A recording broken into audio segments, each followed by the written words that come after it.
চাইনিজদের সবথেকে বড় বাৎসরিক অনুষ্ঠান উপলক্ষে আমাদের সবাইকে নিয়ে পার্টি দিল। চলুন তাহলে পুরো বিষয়টা শেয়ার করি।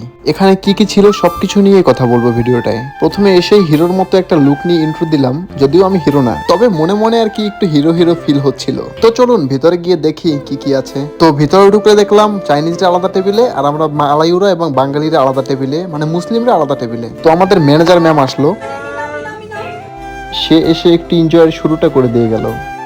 দুধ এবং আম দিয়ে বানানো একটা আইসক্রিম দিল, সাথে বিয়ার বা মদের ফিল নেওয়ার জন্য আমরা মুসলিমরা কোকা কোলা নিলাম। আমি তো এই কোনারে বসে আইসক্রিমটা মজা করে খাচ্ছি। এবার দেখি কি কি খাবার আছে। এখানে ছিল চিপস আর 2-3 আইটেমের বিভিন্ন ধরনের সালাদ। এটা ফল এবং আইসক্রিম দিয়ে বানানো এক ধরনের পিঠা। আর এই হলো আমের আইসক্রিম। খাবার হলো আনলিমিটেড, যার যতটুকু ইচ্ছা যত প্রয়োজন খেতে পারবে। শুনলাম নাকি হরিণের মাংসও আছে, তো চলুন দেখে আসি। এখানে সবকিছু সিরিয়াল দিয়ে অনেক সুন্দর করে সাজানো আর সামনে প্রতিটা নাম লেখা আছে। প্রথমেই হরিণের মাংসটা দেখি। এটা দেখতে তো অনেক সুন্দর লাগতেছিল, মনে হচ্ছে অনেক মরিচ দেওয়া আছে ভিতরে। আসল স্বাদ না হয় খাওয়ার পরেই বলি।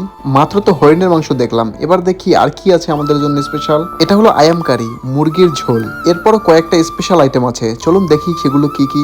এবার হলো খাবারের শুরুটাই যা দিয়ে হয়, ভাজি। কত সুন্দর একটা ভাজি ছিল। এগুলো খাবার জন্য প্রধান ভাত, এখানে ভাত রাখা আছে। তারপরে আমার সব থেকে ফেভারিট চিংড়ি মাছ, এই যে চিংড়ি মাছ ভাজা। পরে আমাদের জন্য আর একটা ভেজিটেবল আছে, এই সেই কাঙ্ক্ষিত ভেজিটেবল।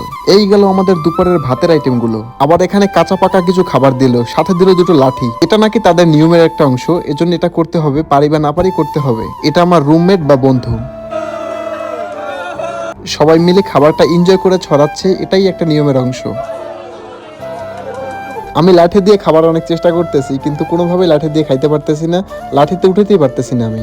যাই হোক, অনেক চেষ্টার পর একটু উঠাইছি। এবার আমাদের বিগ বস আসলো আমাদের সাথে এনজয় করার জন্য।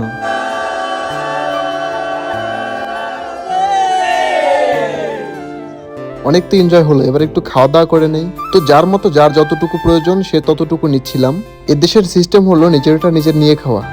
পাশেই আমাদের ইঞ্জিনিয়ার বসলো, ইঞ্জিনিয়ারের সাথে একটু ভিডিও না করলেই নয়। খাবার দাবার তো অনেক খেলাম, এখন একটু ফটোশুট ভিডিও টিডিও এগুলো করি। আপনারা তো জানেন যে আমি ভিডিও শুট করতে বা ফটোশুট করতে অনেক পছন্দ করি।